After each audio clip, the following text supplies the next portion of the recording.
Hi, my name's Hurst, and I'm going to talk to you about being open-minded and taking advice. Some of the best advice I've gotten in my life came from the most unexpected source. Somebody's dad sitting in the stands that's never been on a barrel horse. I was hitting the third barrel religiously on my good horse, and we got done, we went out to dinner, and he just looked at me, he's like, can you not just look at a different spot? Would that change hitting that barrel? I was like, yeah. So I started looking at a different spot, I started winning. Oh my gosh, here's this guy who coaches baseball that doesn't know a whole lot about running barrels, and that was one of the most valuable things that helped me that day.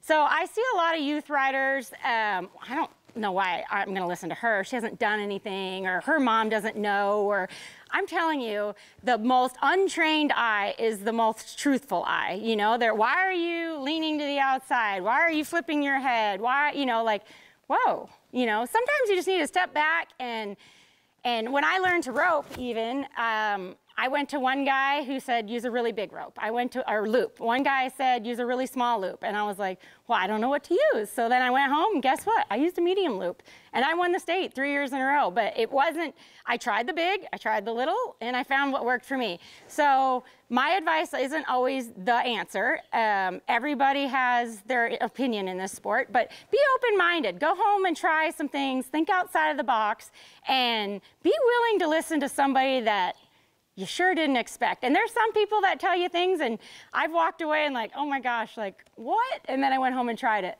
Whoa, like changed my life, you know? I rode with a girl a year or two. She actually helped me with this horse, and she was really big on using the inside foot more than the outside foot on the barrel, and I'd never done that.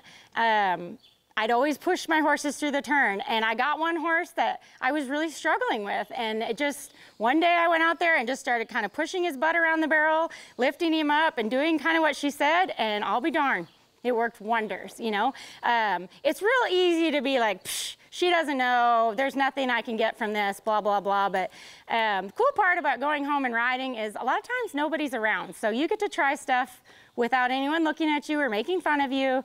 Trial and error is always super important in this game, and yeah, sometimes you are gonna get bad advice, but that's the advice that you tuck away, and looking at a different spot to the third barrel has literally changed my life, which sounds so greenhorn, and yes, I know that, and yes, I tell other people that, but I needed to hear it from this source, and when it just hit me like a freight train, like, wow, like, duh, like I can do this, you know? So just be open-minded, listen to everybody, and it's kind of neat what you can learn from people you don't expect.